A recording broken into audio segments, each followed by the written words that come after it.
Mereka dianggap jahiliyah. Anak perempuan dibunuh, orang-orang perempuan dipakai hanya melampiaskan nafsu saja, tidak ada harkat martabat bagi perempuan. Ini dianggap masyarakat jahiliyah. Setelah ayat Al-Quran turun, jahiliyah masih ada. Orang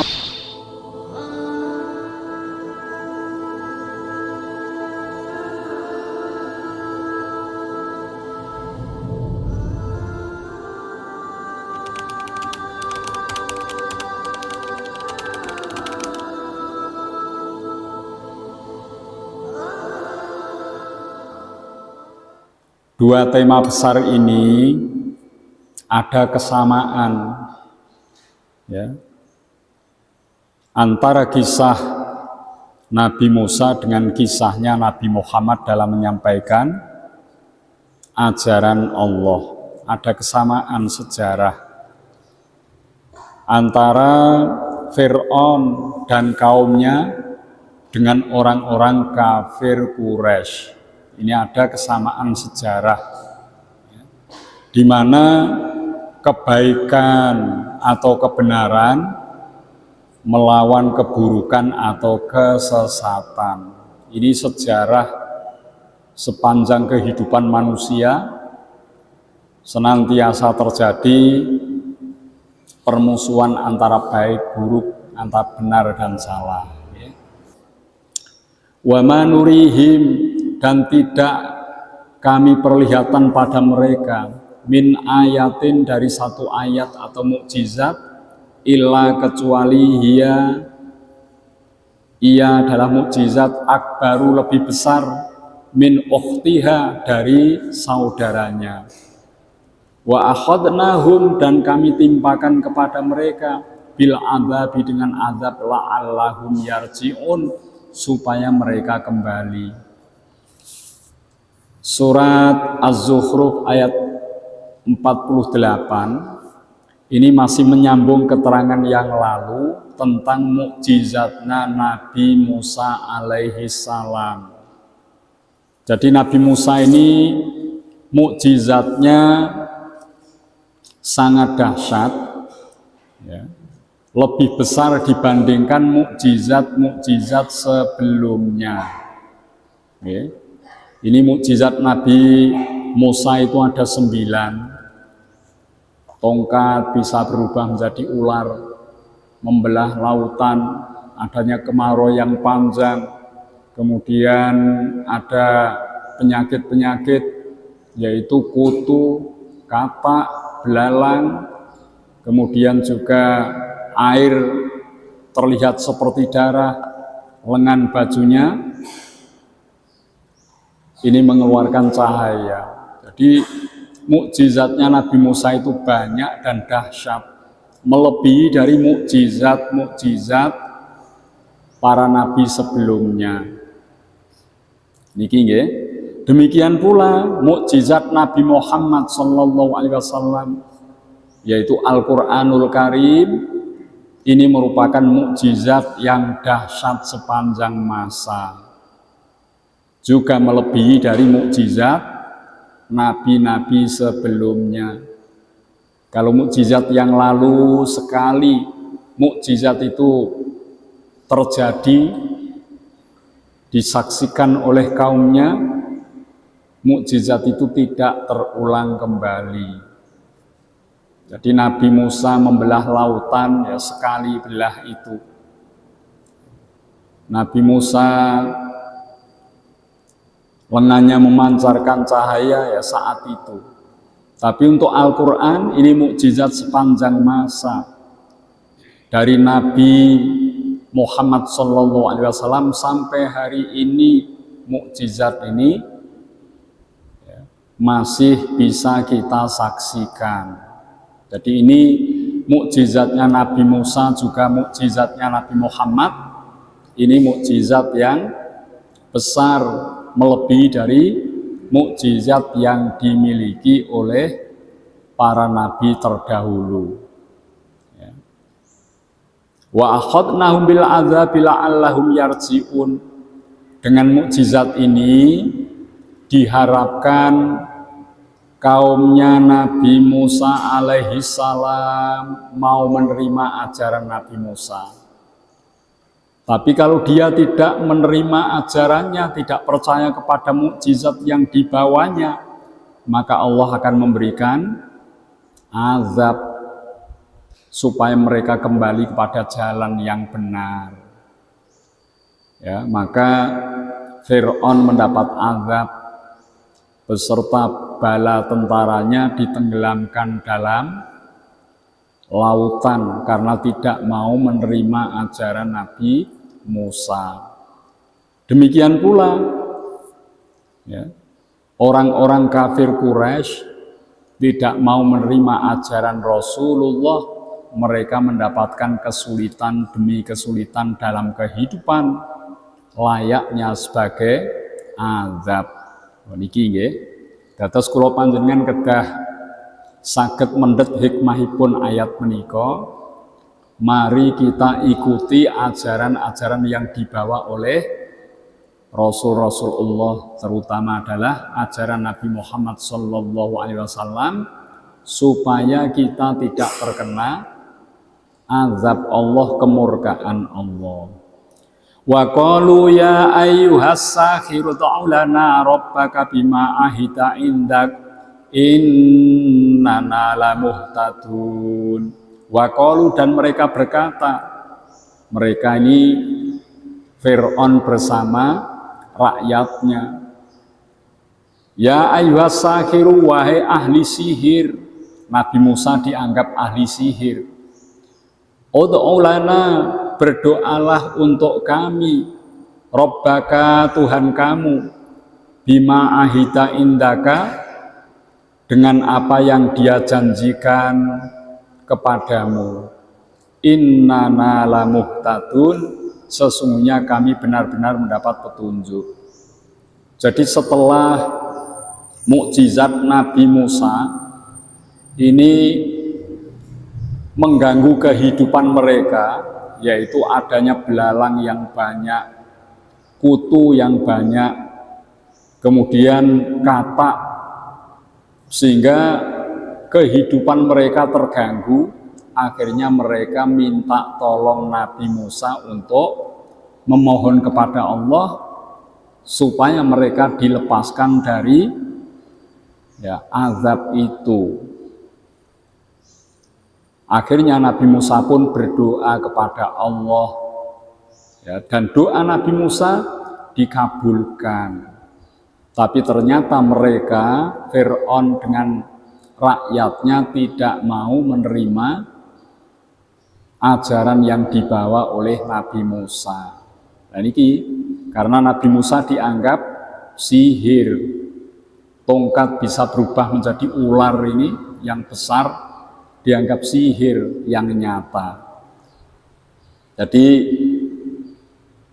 karena mereka terganggu dengan azab-azab yang diturunkan Allah kepada mereka, orang-orang Mesir pada zaman Fir'aun, mereka minta untuk dimohonkan kepada Allah agar terlepas dari bencana itu. Falamma kasyafna anhumul azaba idza hum yankusun. Ayat ke-50 ya. Falamma kasyafna, maka tatkala kasyafna kami hilangkan, anhum dari mereka, al azaba azab. Jadi azab yang menimpa mereka dihilangkan Allah, alias doanya Nabi Musa dikabulkan Allah. Ya. Apa yang terjadi?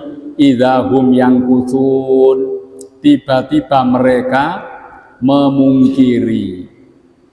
Tadi katanya kalau azab telah dilenyapkan, azab telah diangkat, maka mereka akan mengikuti ajaran Nabi Musa. Tapi setelah azab itu dilenyapkan dari mereka, ternyata mereka itu mengingkari janjinya, ya. Tidak mau percaya kepada ajaran yang dibawa oleh Nabi Musa alaihi salam. Jadi ini mengingkari janji, padahal bencana telah diangkat oleh Allah dari kehidupan mereka. Mula niki nggih kula panjenengan pendet pelajaran, kadang-kadang kita dalam kesulitan punya janji dalam hati untuk menjadi baik setelah kesulitan itu berlalu. Seseorang yang sakit, kalau saya sudah sembuh akan rajin ibadah, kalau saya sudah sembuh akan memperbaiki kehidupannya menjadi lebih baik, tapi ternyata setelah sembuh lupa akan janjinya. Niki kathah ngoten niku. Seseorang mendapati sulitnya ekonomi, terkadang terbesit dalam hati, nek aku sugih besok akan senang berinfak sedekah. Kalau saya kaya, ya, akan berangkat ke tanah suci untuk haji maupun umroh. Tapi setelah kekayaan itu diberikan, lupa akan keinginan baik itu. Itu banyak yang mengalami seperti itu. Nah, kula panjenengan mendet saking menika ayat, monggo kula panjenengan kalau punya azam seperti itu untuk dipenuhi. Kalau saya sehat akan berbuat hal yang lebih baik. Kalau ekonomi bagus saya akan infak sedekah. Ini mari untuk dipenuhi, ya. Jangan sampai seperti kaumnya Fir'aun ini, ya. Setelah mereka dilepaskan dari azab, ternyata mereka mengingkari janjinya.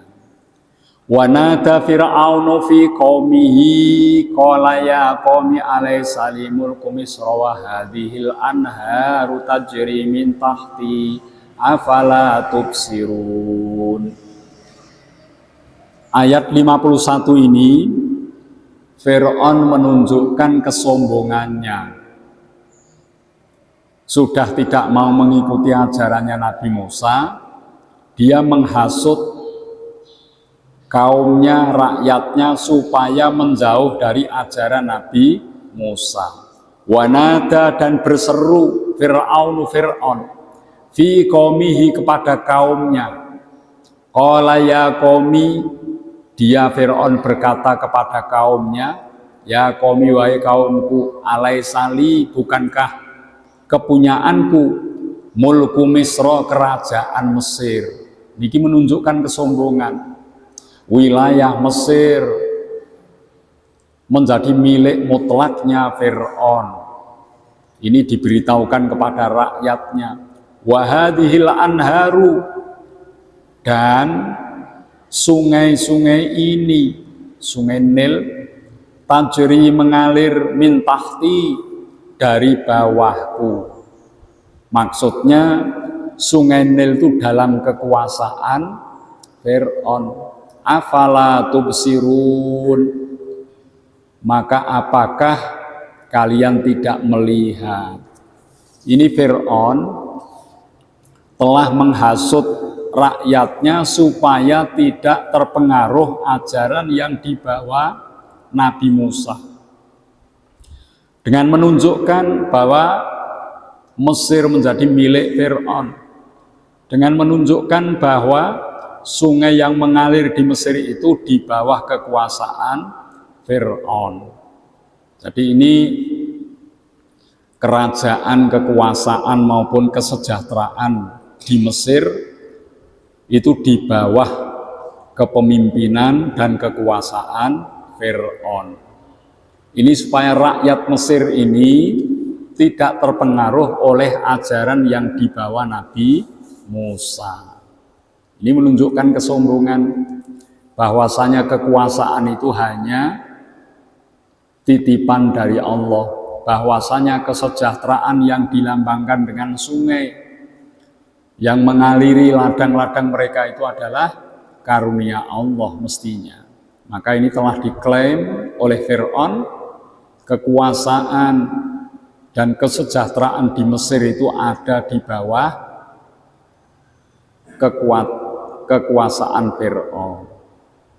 Nah, ini rakyat disuruh melihat itu supaya rakyat ini tetap setia kepada Fir'aun dan tidak terpengaruh kepada ajaran yang dibawa Nabi Musa. Ya kula jenengan mendhetipun hikmah kados pundi ayat menika. Kula panjenengan kedah bijak di dalam memilih, ya. Jangan sampai sekedar melihat yang dohir saja. Seperti Fir'aun, dohirnya memang dia berkuasa di Mesir. Seperti Fir'aun, dohirnya memang Sungai Nil telah dikuasainya. Tapi bagi kita harus bijak melihat sesuatu tidak hanya yang dohir, yang batin mari kita telusuri. Batinnya bagaimana? Bahwasanya kekuasaan, kesejahteraan itu karunia dari Allah. Ya. Mula kados kula panjenengan kedah bijak ya dalam memilih segala sesuatu, jangan sampai hanya pertimbangan lahiriah saja. Harus dipun analisis sehingga ya apa yang kita pilih ini sesuatu yang benar secara lahir dan batin.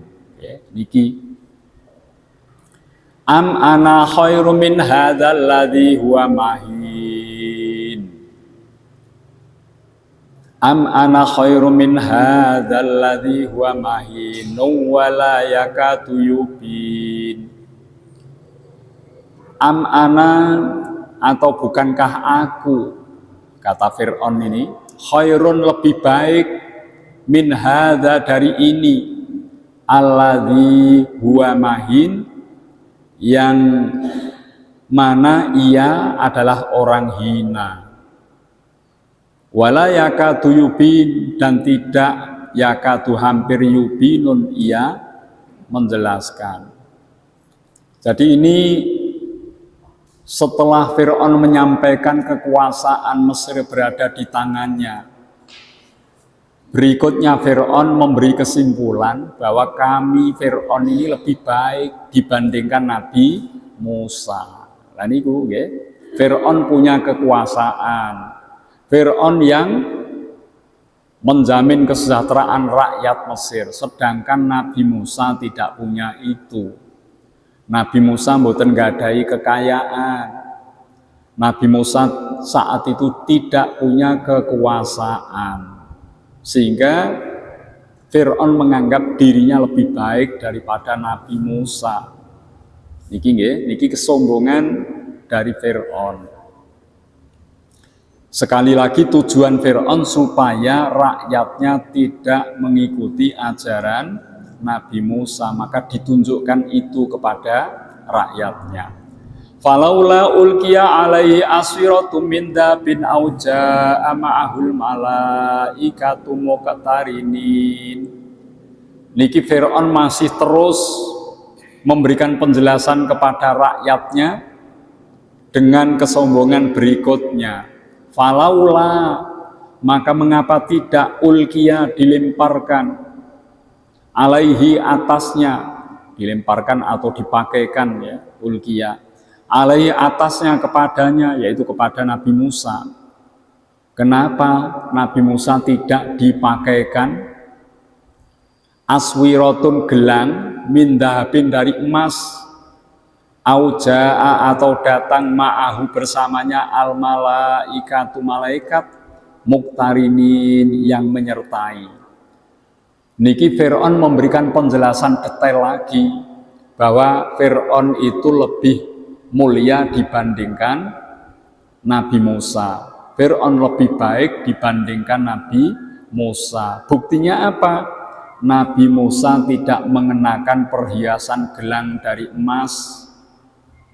Kalau dia kaya, dia utusan Tuhan, mestinya punya kekayaan yang lebih besar dibandingkan Fir'aun. Dan ini ternyata Nabi Musa mboten ngangge perhiasan gelang dari emas. Ini gelang dari emas itu lambang dari kekayaan. Nabi Musa nggak pakai itu. Auja mahul malaikatu, Nabi Musa juga tidak datang disertai dikawal oleh malaikat muqtarinin yang menyertainya. Kalau buktinya Nabi Musa itu utusan Tuhan, mana malaikat yang mendampingi, yang menyertai? Malaikat tidak ada, kekayaan tidak punya. Seolah Fir'aun pesan kepada rakyatnya jangan terpengaruh kepada ajaran Nabi Musa. Dia tidak punya kekuasaan pun tidak punya kekayaan. Seolah Fir'aun menyampaikan, ikutilah aku, tunduklah kepadaku, aku yang punya kekuasaan, aku yang punya kekayaan. Lan iku nggih, dados kula njenengan sampun ngantos melihat sesuatu hanya dari segi zahir. Orang yang kaya dimuliakan, ya. Orang yang punya jabatan dipandang mulia, padahal belum tentu demikian. Ya. Kalau pandangan zahir hanya seperti itu, repot. Kadang orang itu punya jabatan, punya kekayaan, tapi perilakunya tidak baik. Punya jabatan, kadang bisa juga melakukan korupsi yang besar. Ya. Punya kekayaan, merasa dia sombong. Maka hal ini menjadi indikasi keburukan pribadi seorang. Lah bagaimana Islam memandang? Ajaran Allah memandang orang yang mulia bukan karena jabatan maupun hartanya, tapi orang yang mulia itu orang yang taat, bertakwa kepada Allah Subhanahu wa Ta'ala. Terus kula njenengan sampun ngantos tertipu nggih, seperti apa yang disampaikan oleh Fir'aun. Kita melihat sesuatu jangan hanya dari segi zahir.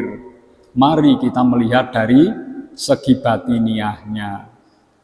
Kita melihat sesuatu jangan hanya dari pandangan materi saja, ya, tapi mari kita melihat sesuatu dari kualitas orang itu di dalam mengabdi menghamba kepada Allah Subhanahu wa Ta'ala. Niki nggih. Fastakhaffa qaumahu fa'ata'uh innahum kanu qauman fasiqin.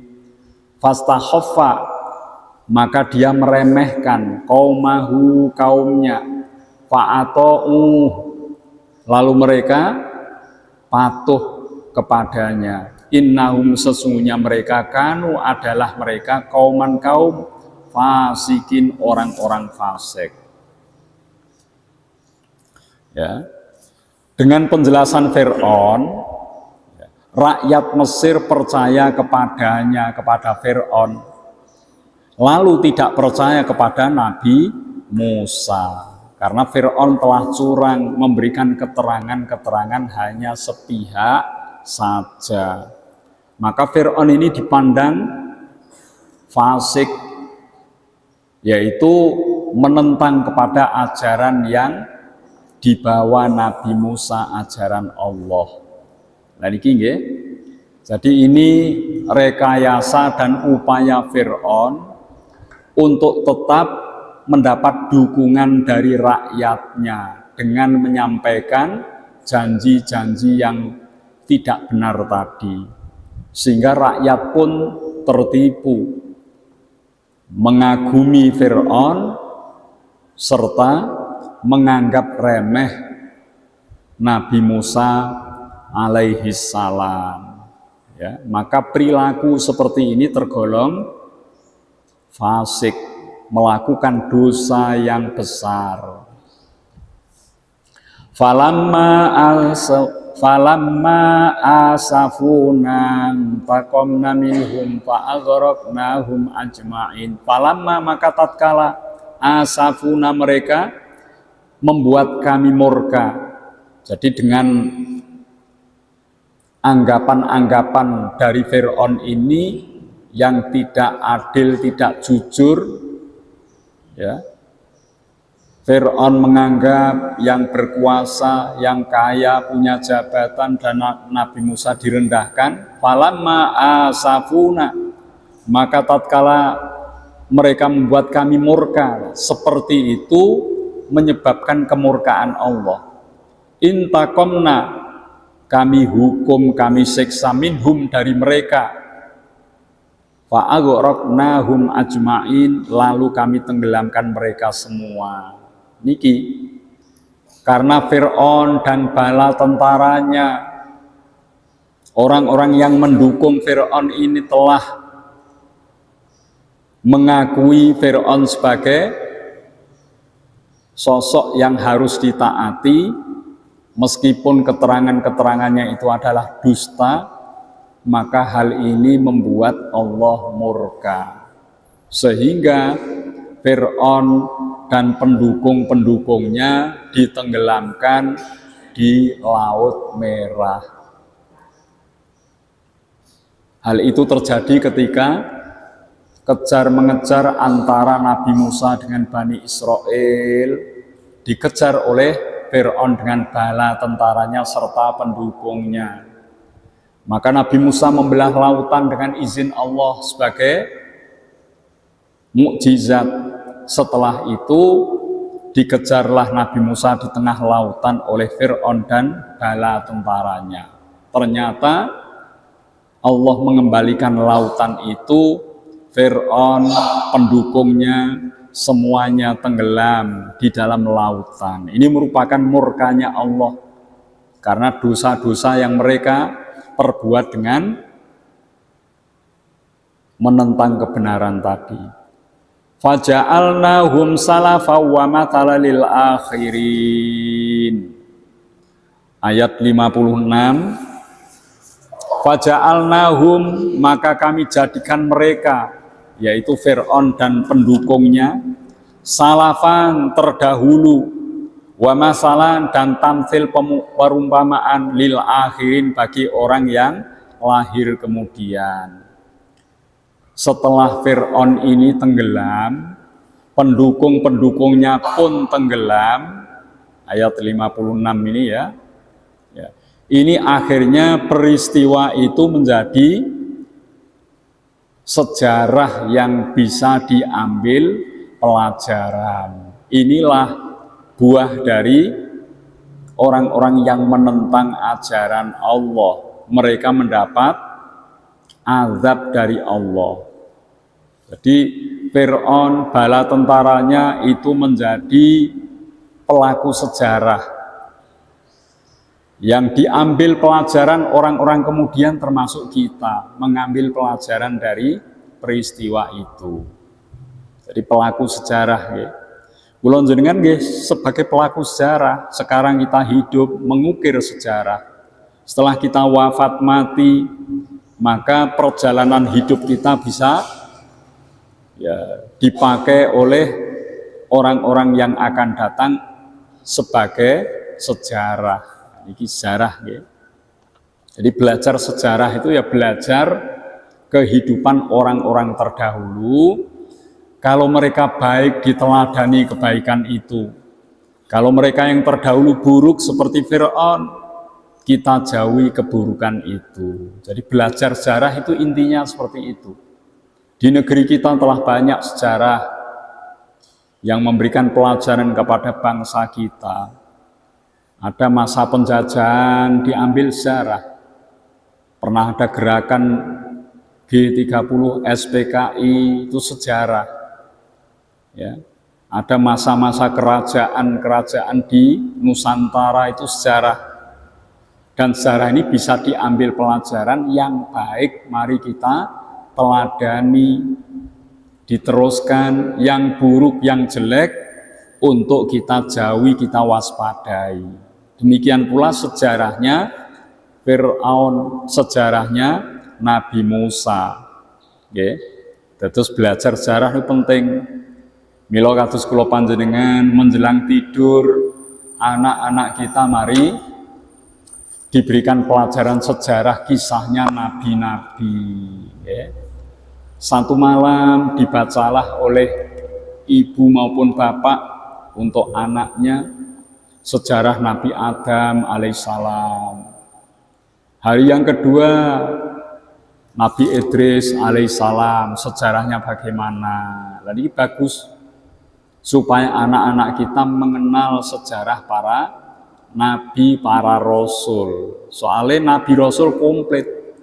Nabi Rasul yang baik maksudnya kaya, punya kekuasaan, rakyatnya sejahtera, wonten. Ya. Nabi yang dimusuhi oleh umatnya dianggap sebagai Tuhan, ada. Nabi yang diuji dengan sulitnya hidup, bahkan penyakit yang berat, wonten. Terus 25 nabi dan rasul perlu kita ya sampaikan sejarahnya kepada anak-anak kita agar mereka, anak-anak kita bisa mengambil pelajaran, ya. Dan sejarah Nabi Musa dengan Fir'aun ini terulang, mirip seperti sejarahnya Nabi Muhammad dengan kafir Quraisy, mirip seperti itu. Maka ditampilkanlah dalam surat ini sejarah Nabi Musa dengan Fir'aun supaya diambil pelajaran orang-orang kafir Quraisy, ya. Orang yang menentang ajaran Allah akan dibinasakan. Seperti itu. Jadi sejarah ini terulang, ya, terulang. Walamma dzuriba ibnu Maryam mathalan idza qaumuka minhu yasiddun. Ini sudah tema yang lain. Jadi tema yang pertama sejarahnya Nabi Musa dengan Fir'aun. Sekarang sejarah ini bergeser mengarah kepada Nabi Muhammad dan kaumnya, orang-orang kafir Quraisy. Walamma dzuriba ibnu Maryam, dan tatkala dzuriba dijadikan ibnu Maryam anak Maryam, yaitu Nabi Isa alaihi salam, masalan perumpamaan, idza qaumuka minhu yasiddun, tiba-tiba kaum kamu, kaumnya Nabi Muhammad ini, ya, saat itu adalah orang Quraisy, ya. Minhu, karenanya, karena ada permisalan Nabi Isa tadi, yasiddun, mereka gempar, bersorak, mentertawakan. Okay. Niki Nabi Muhammad SAW menyampaikan kisah agar supaya umat manusia menyembah hanya kepada Allah. Ternyata orang kafir Quraisy menyampaikan tentang kisahnya Nabi Isa. Ya. Nabi Muhammad mengajak menyembah hanya kepada Allah. Kalau sampai menyembah kepada selain Allah, maka akan dimasukkan neraka bersama yang disembah. Orang-orang kafir Quraisy mentertawakan itu. Masalahnya apa? Ternyata Nabi Isa ini juga disembah oleh sebagian umatnya, ya. Jadi sebagian umatnya menyembah Nabi Musa, ditertawakan oleh orang kafir Quraisy.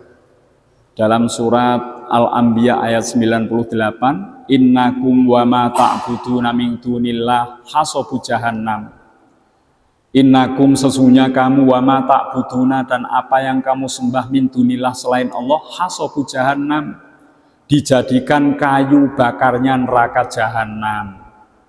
Ini Rasulullah menyampaikan itu, tapi orang kafir Quraisy mentertawakan. Bagaimana dengan Nabi Isa dan penyembahnya? Ya. Apakah mereka juga akan masuk neraka jahanam? Ini ditertawakan oleh orang kafir Quraisy tentang ajakan Rasulullah untuk meninggalkan sesembahan-sesembahan selain Allah. Itu ditertawakan seperti itu. Wa qalu alihatuna khairun amhu. Wa qalu, dan mereka berkata, orang kafir Quraisy berkata, alihatuna, apakah Tuhan kami, sesembahannya itu berhala-berhala, Tuhan mereka seperti itu, khairun, lebih baik, amhua, atau dia.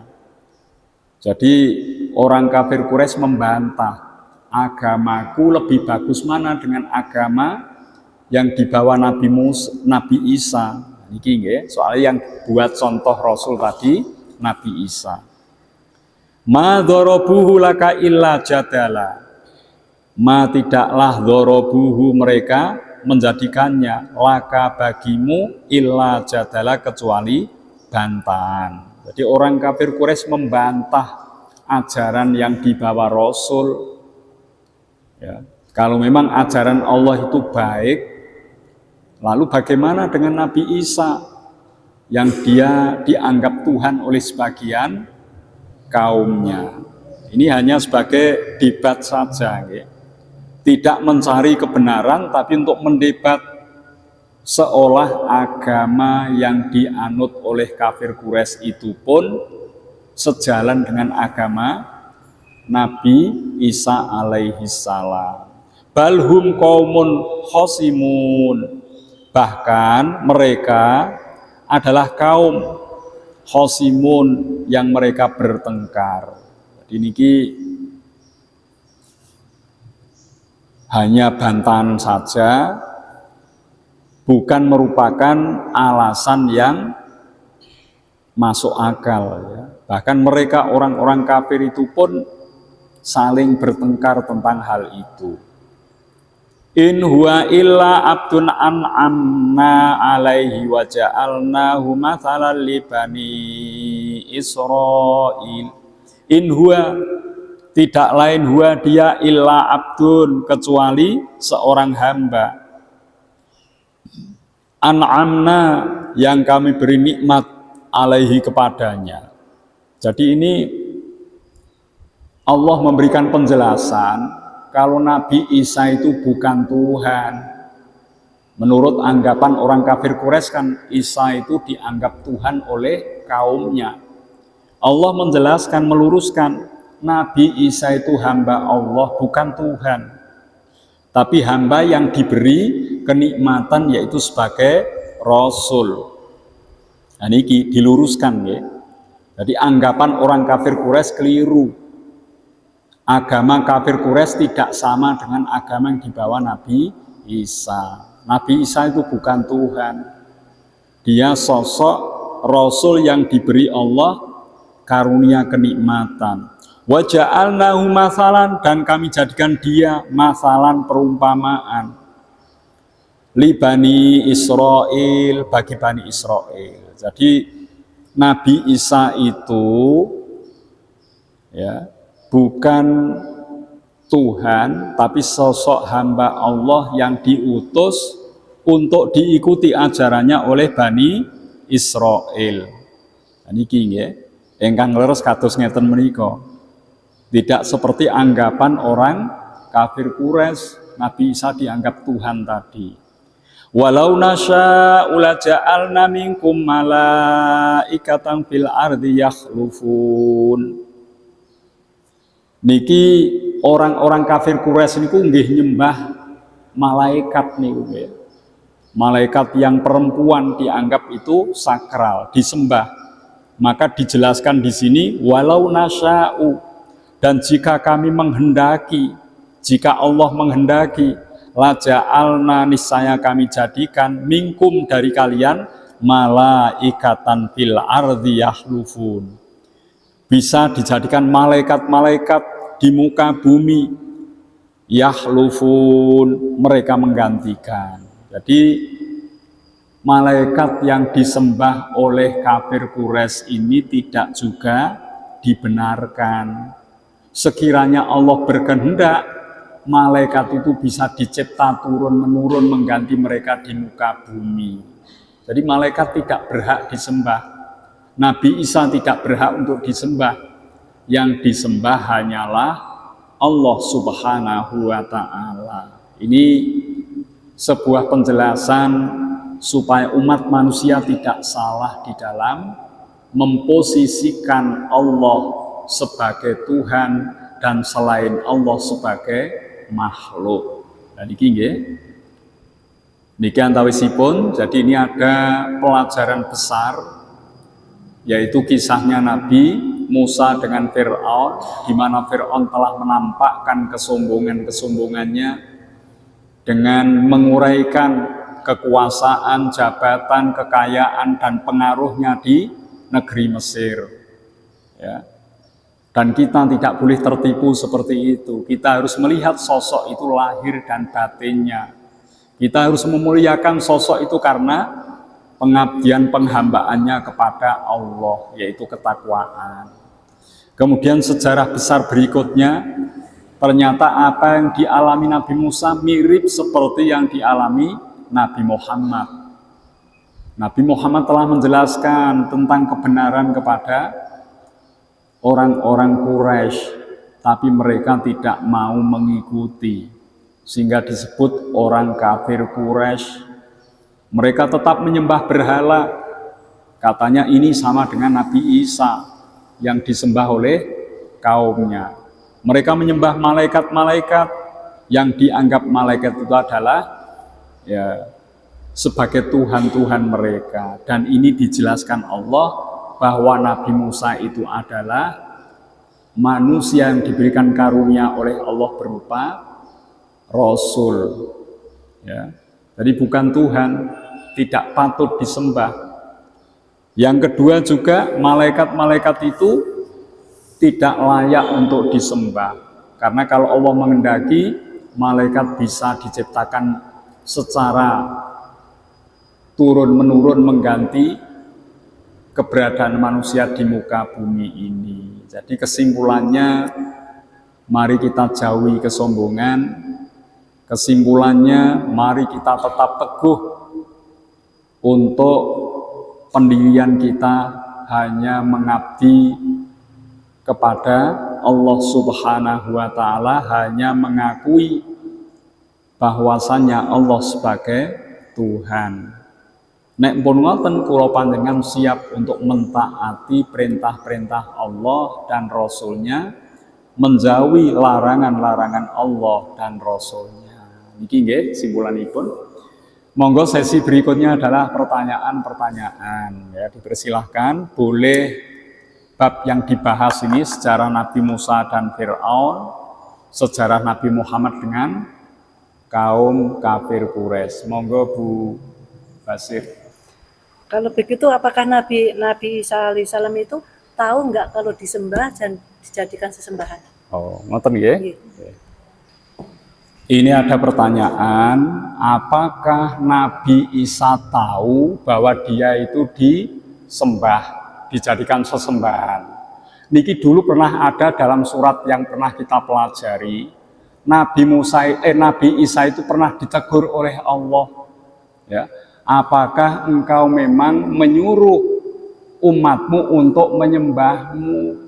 Itu Nabi Isa menjelaskan kepada Allah, mana mungkin aku sebagai hamba Allah menyuruh supaya dia menyembah kepadaku. Jadi Nabi Isa memang sudah merasa ya, ada sebagian dari umatnya mensikapi Nabi Isa itu sebagai Tuhan. Tapi itu kemauan dari pengikutnya, bukan keinginan dari Nabi Isa alaihissalam. Dulu pernah kita pelajari suratnya kula kesupen nggih.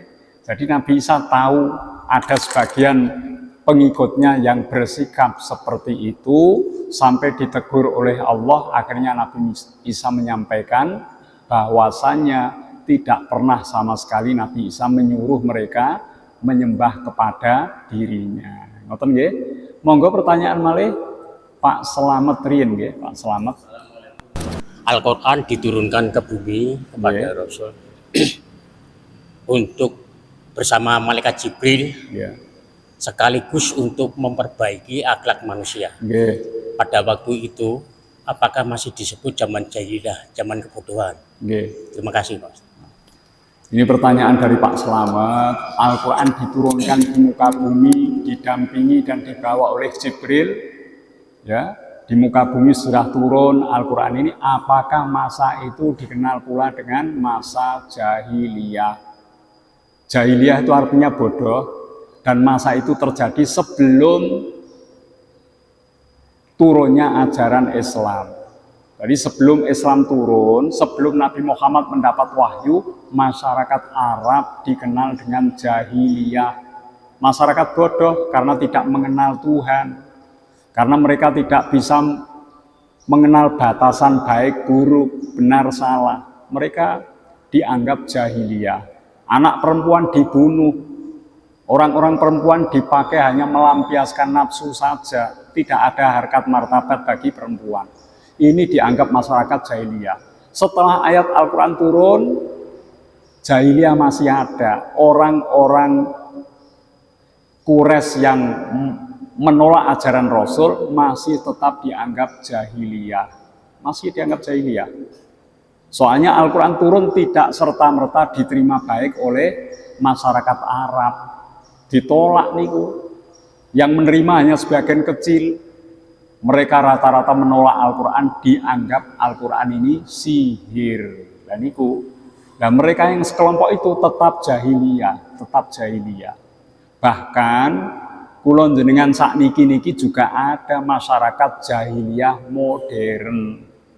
Ilmunya tinggi, tapi tidak mau menerima kebenaran dari ajaran Islam. Itu dikenal dengan masyarakat jahiliyah tapi modern. Ngoten nggih, jahiliyah itu sebuah sebutan bagi orang-orang yang tidak mau menerima ajaran dari Allah yang bersumber dari wahyu-wahyu Allah termasuk Al-Qur'an. Ngoten nggih? Assalamualaikum warahmatullahi wabarakatuh. Waalaikumsalam warahmatullahi. Terima kasih Pak Ustadz atas kesempatan yang diberikan. Saya ingin bertanya, ada 2 poin yang saya tangkap dari apa yang telah Bapak terangkan di surat Az-Zukhruf ayat 48 sampai dengan 60 tadi. Yang pertama yaitu mengenai kesombongan Fir'aun. Ya, untungnya pertanyaan saya ini sudah tidak terkait dengan pemilihan presiden ya Pak. Di dalam pemilihan presiden yang lalu itu saling mengeklaim Pak bahwa ini adalah keberhasilan saya. Lalu pada contoh yang tampak di hadapan mata saya, yaitu apabila seseorang itu pada saat dia menjabat lalu dia mengagung-agungkan apa yang telah dia capai, bahwa iku lombian zamanku, yang hal itu sebetulnya dia hanya bermaksud untuk menarik simpati. Apakah hal itu termasuk kategori kesombongan? Itu yang pertama. Lalu yang kedua, bagaimana cara kita membedakan bahwa itu adalah mukjizat dan itu adalah satu keajaiban? Karena saya sering menjumpai di tengah-tengah masyarakat itu apabila melihat ada sesuatu yang itu merupakan suatu kelebihan pemberian dari Allah, lalu dia mengadjust bahwa wah, dia itu mendapatkan mukjizat dari Allah karena dia misalnya terselamatkan dari bahaya, atau dia yang sudah divonis tidak akan sembuh kemudian mendapatkan kesembuhan. Lalu yang ketiga Pak, yang maaf tadi tidak saya sebutkan yang ketiganya, yang baru-baru saja ini saya sangat ingin sekali bertanya mengenai yang kita lihat, peristiwa datangnya Uskup Agung ke Masjid Istiqlal Pak. Saya melansir ada satu kalimat yang kita tidak boleh mengatakan bahwa paus itu adalah orang kafir, begitu Pak. Bagaimana Pak, saya sebagai umat Islam menerangkan apabila ada pertanyaan, kan di dalam Al-Quran itu sendiri sudah disebutkan bahwa Nasrani Yahudi adalah kafir. Begitu Pak, terima kasih atas kesempatannya dan atas jawaban dari Bapak. Nanti saya ucapkan terima kasih. Wassalamualaikum warahmatullahi wabarakatuh. Waalaikumsalam warahmatullahi wabarakatuh. Ini ada 3 pertanyaan. Yang pertama, orang-orang yang telah menjabat memimpin untuk menarik simpati pendukung rakyatnya telah menyampaikan beberapa prestasi yang pernah dilakukannya selama memimpin. Apakah semacam ini termasuk juga bagian dari hal yang dianggap sombong? Nonton ya. Ini memang kalau kita analisa, kita sesuaikan dengan kisah Fir'aun ini tadi, hal-hal seperti itu juga merujuk pada kesombongan. Sebetulnya pemimpin yang baik tidak perlu untuk menceritakan prestasi-prestasi. Kalau pemimpin itu baik, meskipun tidak menyampaikan prestasi yang pernah dicapainya, rakyat akan bisa membaca itu. Sebetulnya seperti itu. Ya. Tapi beliau ini menyampaikan kelebihan-kelebihan, bahkan ini dipertanyakan. Untuk apa kebaikan itu disampaikan? Jangan-jangan punya niat yang lain. Nah niku nggih. Dados kula panjenengan harus hati-hati, kita tidak boleh terus-menerus menyampaikan kepada orang lain tentang kebaikan yang pernah kita lakukan, karena itu akan menjurus kepada berbangga diri dan menjadi sombong. Seperti itu ya. Jadi sebaiknya para pemimpin ini untuk menarik simpati tidak dengan cara itu, tapi sebaiknya dengan cara terus melakukan kerja yang baik, dan masyarakat itu akan menilai mana yang baik, mana yang tidak baik. Tidak perlu dengan pencitraan seperti itu. Kalau sampai pencitraan ini kebablasan, akhirnya merujuk pada kesombongan, dan itu adalah sifat yang buruk. Ngoten nggih? Nomor kali kalau ada kejadian luar biasa yang dialami seorang, ini sebagai mukjizat atau bagaimana menjelaskan hal itu. Kita harus tahu bahwa mukjizat itu hanya diberikan kepada Rasul. Ya, mukjizat kepada Rasul, kejadian luar biasa yang diberikan Allah kepada Rasul untuk membuktikan bahwa dia seorang Rasul. Di bawahnya lagi namanya irhas, diberikan kepada Nabi supaya orang itu tahu bahwa dia Nabi, maka memiliki mukjizat tapi tingkatannya rendah, namanya irhas. Di bawahnya lagi namanya karomah, diberikan kepada wali. Seorang wali bisa menempuh jarak yang jauh dalam waktu yang singkat. Wali ini Mbah Wali Musyafa mungkin ya, kisah ceritanya sering kita dengar. Sebentar lagi ada haul Mbah Musyafa, Mbah Wali. Niku nggak ada karomah. Karomah itu kejadian luar biasa yang dimiliki oleh wali-walinya Allah sebagai bukti kesolehannya. Yang terakhir tingkatannya pun ma'unah. Ma'unah itu kejadian luar biasa sebagai pertolongan Allah dialami oleh orang-orang mukmin yang soleh. Lah niki wau. Dados nek ana wong lara nemen ora ditambani tapi kok mari, wah ini mendapat mukjizat, itu sebetulnya hanya ungkapan untuk mewakili bahwa dia telah mendapat pertolongan dari Allah. Namanya ma'unah. Ma'unah pertolongan. Ada seorang terjadi kecelakaan dahsyat, ya, motornya rusak, ringsek, hancur, tapi dia selamat. Nah, ini diselamatkan Allah dari bencana besar, itu tergolong mendapat ma'unah. Bedanya apa ma'unah dengan hal yang buruk lain? Kalau ma'unah itu orangnya baik, orangnya beriman dengan baik, ditambah amal soleh, mendapat pertolongan, namanya ma'unah. Tapi nek wonge mboten sae, ibadahe tidak tertib, perilaku buruknya banyak, kok mendapat pertolongan, niku mboten ma'unah. Niku namanya istidraj. Dados wonten gangsal nggih. Istidraj niku napa? Penglulu. Bahasa Indonesianya apa Pak Tardi penglulu niku Pak Romdon? Penglulu ya, napa nih bahasa Indonesiane niku? Jadi kok ana wong amale jelek tapi dia itu luar biasa nggih. Mungkin bisa menyebabkan dia itu seseorang yang lumpuh bisa berdiri, yang bisu bisa bicara, padahal dia bukan orang baik. kok iso ngene. Lah seperti itu kemampuan itu namanya istidraj, pengelulu. Ya, pengelulu ya. Dados wonten gangsal niku. Jadi kalau ada kejadian luar biasa yang saat ini terjadi, nek niku waline Gusti Allah, wonge soleh, api, ibadahe, niku namanya karomah. Ya.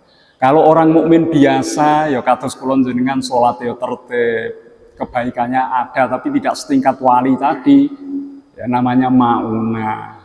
Ya, mendapat pertolongan Allah sehingga dia sembuh dari penyakit yang ya mengancam nyawanya. Itu maunah, mendapat pertolongan. Nek piyambake tiyang sing boten sae itu minangka pengelulu niku bahasa Indonesiane napa pengelulu niku. Pengelulu kados anak minta sangu, Bu minta duit sangu dikasih 5.000, minta lagi kasih 10.000, masih kurang akhirnya dompet ibune dikekne. Lha pengelulu ngoten niku. Wis nyopek kabeh. Niku pengelulu, niku napa maknane bahasa Indonesia napa niku? Wong Indonesia ra iso bahasa Indonesia. Wis pokoke ngoten nggih. Terus nomor 3 niku kula lali pertanyaane napa intine? Oh nggih. Kedatangan paus di negeri kita ini katanya tidak boleh disebut sebagai orang kafir. Memang Al-Qur'an menganggap orang-orang yang tidak percaya kepada Allah itu semuanya dalam kategori kafir. Kafir itu tertutup hatinya. Kafir itu artinya tertutup hatinya untuk tidak menerima kebenaran, itu kafir. Nah di negeri kita kata-kata kafir itu dipandang rada kasar, sehingga disebutlah di negeri kita kata-kata itu dengan ungkapan non muslim. Kami muslim, dia non muslim. Soalnya non muslim itu bisa jadi kafir, bisa jadi orang duwe agama, bisa jadi murtad dan lainnya. Nah, itu dalam pandangan di negeri kita namanya non-muslim. Menurut peraturan di negeri kita tidak boleh menyebut kafir, ya, karena mereka punya Tuhan, punya kepercayaan. Jadi fleksibelnya dianggap sebagai orang non-muslim. Apakah paus itu non-muslim? Non-muslim. Apakah dia kafir? Dia percaya pada Tuhan yang dia yakini, ya. Tapi pandangan kita di Nusantara ini dengan istilah non-muslim. Tapi kalau dalam pandangan Al-Quran, selain orang-orang yang beriman semuanya dianggap kafir, ya. Kafir itu ada perinciannya, ada kafir dhimmi, kafir harbi, kafir yang tidak melawan orang Islam, itu dhimmi, nggak boleh dimusuhi. Ada kafir yang harbi, orang kafir yang memusuhi Islam wajib dimusuhi. Seperti di Palestina sana itu ada yang memusuhi orang Islam. Terus niku wonten perincian-perincian sanesipun, nggih. Jadi menurut hemat kami, ya kata-kata kafir kalau di negeri kita ini diganti dengan non-muslim. Sekarang ada peraturan perintah juga bahwasanya Nabi Isa menurut pandangan orang-orang Katolik maupun Kristen itu sekarang tidak boleh disebut Nabi Isa dalam penyebutannya, tapi diharuskan menyebut dengan Yesus. Nek riyen sakderenge wonten aturan niki, hari kelahiran Isa Al-Masih, kan ngoten nggih? Hari wafatnya Isa Al-Masih sakniki mboten angsal. Ya. Hari kelahiran Yesus. Karena Yesus dengan Isa itu beda. Isa menurut kita, Yesus menurut mereka. Niki wonten aturan ngoten sakniki. Panjenengan mau kalender mengira wafatnya Yesus, ya, tidak wafatnya Isa, tapi nek riyen wafat Isa Al-Masih, kelahiran Isa Al-Masih ngoten. Supaya tidak terjadi kerancuan, dibuatlah aturan seperti itu. Jadi niki wau, menurut pandangan Al-Quran, semua yang di luar Islam ini adalah kafir, ya. Karena tertutup hatinya untuk menerima ajaran Allah. Tapi bagi kita di Nusantara ini dengan bahasa non muslim. Ya, muslim atau non muslim. Wonten nggih? Sampun sekap? Wonten malih setunggal? Oh, Pak Rondon setunggal nggih. Assalamualaikum warahmatullahi wabarakatuh. Waalaikumsalam warahmatullahi wabarakatuh. Dalam kisah Firaun, Pak nggih, itu terjadi di Mesir. Yang saya tanyakan begini, Pak. Waktu itu apakah kaum ataupun rakyat Mesir itu tidak punya agama, Pak? Karena Firaun merasa dia itu Tuhan. Gini, Pak ya. Waktu itu Nabi Musa karena sombongnya mengatakan dirinya itu Tuhan. Yang kedua, Nabi Musa punya kitab yaitu kitab Taurat. Apakah benar pada waktu itu di kehidupannya itu berarti Nabi Musa juga membuat agama ataupun dalam waktu itu agamanya Nabi Musa yaitu Yahudi? Apakah Yahudi itu dari Nabi Musa atau Nabi Yakub? Bedakah antara Yahudi Israel sekarang dan Yahudi di zaman Bani Israel dulu, Pak? Assalamualaikum warahmatullahi wabarakatuh. Waalaikumsalam warahmatullahi wabarakatuh. Ada dua pertanyaan ini terakhir ya. Apakah pada masa Fir'aun, pada masa Nabi Musa diutus, orang Mesir itu punya agama, ngerti ya? Orang Mesir itu sudah didoktrin oleh Fir'aun. Jadi Fir'aun itu sebutan. Raja-raja Mesir itu disebut dengan Raja Ramses. Ramses pertama, kedua, ketiga. Ramses keempat itu adalah Fir'aun. Fir'aun, Raja Mesir yang keempat Fir'aun. Nah, Fir'aun ini sudah mendoktrin kepada rakyatnya bahwa Fir'aun ini yang berkuasa di Mesir secara mutlak. Maka mereka harus mengagungkan Fir'aun. Itu turun-temurun. Maka di Al-Quran disebutkan, Fir'aun mengatakan, wa ana rabbukumul a'la. Saya adalah Tuhanmu yang tinggi. Fir'aun bilang begitu. Maka rakyat Mesir yang tidak setia kepada Fir'aun akan dibunuh. Maka dipaksa mereka untuk setia kepada Fir'aun. Nah, agamanya ya agama yang diatur oleh Fir'aun itu. Tapi pada masa itu masih ada orang-orang yang berkeyakinan kepada Allah, cuma disembunyikan, tidak berani untuk menampakkan karena akan terancam oleh Fir'aun. Yang percaya kepada Allah ada, ya. Yang percaya kepada agama terdahulu ada, tapi mereka tidak mau menampakkannya karena takut pada ancaman Fir'aun. Jadi kesimpulannya zaman Fir'aun agama itu sudah istilahnya sudah jauh dari yang benar, hanya sedikit dari mereka yang menyembunyikan keimanan. Rata-rata rakyat Mesir setia kepada Fir'aun sebagai penguasa dan sekaligus dinyatakan sebagai Tuhan yang tinggi tadi dalam Al-Quran. Okay? Nomor kali, oh iya, Israel Yahudi niki kitab Nabi Musa kan Taurat. Ya.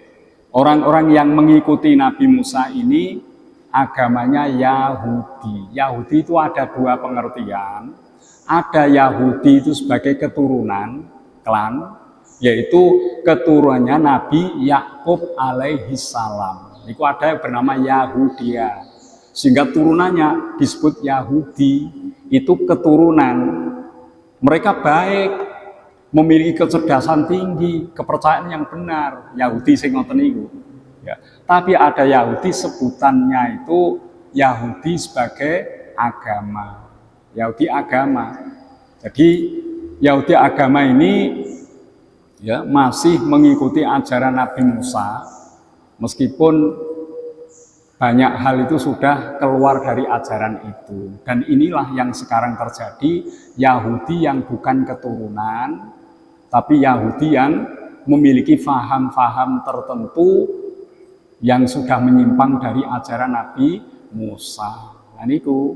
Nah, Yahudi seperti ini bisa dari Bani Israel, bisa dari Yahudi berkumpul. Dan inilah yang disebut dengan kaum Zionis. Zionis seperti itu. Tidak harus keturunan Nabi Yakub tadi. Tapi ini bisa jadi dari Bani Israel, dari orang lain, dari keturunan Yahudi yang ingin menguasai dunia dengan sebutan kaum Zionis, mendirikan kerajaan atau kekuasaan di Israel. Jadi Israel yang dibentuk itu sebuah negara, bukan Israel, Bani Israel buatan. Ada Bani Israel keturunan dari Nabi Yakub juga, tapi ada Bani Israel itu sebuah kelompok yang memang ingin menguasai dunia. Yaitu ada yang seperti itu. Jadi Bani Israel dengan Israel yang sekarang menjadi negara itu berbeda. Yahudi yang sekarang dengan Yahudi keturunan berbeda. Jadi ada yang dari nasab, ada yang dari komunitas. Yahudi yang Zionis jumlahnya boten kata, tapi dia akan menguasai dunia dengan menguasai negara-negara yang strategis di Timur Tengah, terutama ya Irak, terutama Palestina, yaitu negara yang strategis karena negara itu menghubungkan Asia, Afrika dekat, Eropa juga. Jadi ini strategis tempat itu ya. Dan itu ditengarai akan menimbulkan perang besar di akhir zaman, namanya perang Armageddon. Itu semua bangsa nanti terlibat. Barangkali Palestina ini sudah merupakan satu gejala munculnya perang besar. Soalnya sekarang Lebanon sudah terlibat, Iran terlibat, Yaman terlibat, ya. Negara-negara Islam banyak yang nanti akan bergabung untuk menjadi satu komunitas memerangi Israel. Ya, semoga saja kita berharap semoga rakyat Palestina ini bisa mendapatkan kedamaian, peperangan bisa berakhir dengan ya, perjanjian damai. Kita harapannya begitu. Tapi Allah mungkin punya kehendak lain. Ini memang sebuah perang besar yang menandai akan datangnya kiamat. Yaitu ya wallahu a'lam. Yang penting kita mohonnya akan tetap kebaikan. Ya. Dene Gusti Allah kok menghendaki yang lain niku haknya Allah Subhanahu wa taala. Kadosipun cekap nggih, cekap menika monggo dipun akhiri sareng-sareng kanthi donga akhir nggih. Bismillahirrahmanirrahim. Allahumma rahamni bil Qur'an waj'alhu li imama wa nura wa huda wa rahmah. Allahumma dzakirni minhu ma nasitu wa 'allimni minhu ma jahiltu warzuqni tilawatahu ana al-laili wa atrafan nahar waj'alhu li hujjatan ya rabbal alamin. Bismillahirrahmanirrahim. Allahumma anta rabbi la ilaha illa anta khalaqtani wa ana abduka wa ana ala ahdika wa wa'dika mastata'tu a'udzu bika min syarri ma shana'tu abu'u laka bi ni'matika alayya wa abu'u laka bi dzambi faghfirli fa innahu la yaghfirudz dzunuba illa anta subhanakallahumma wa bihamdika asyhadu an la ilaha illa anta astaghfiruka wa atubu ilaik. Mekaten bilih wonten kirang nyuwun pangapunten. Wallahul muwaffiq ila aqwamit thoriq. Wassalamu alaikum warahmatullahi wabarakatuh.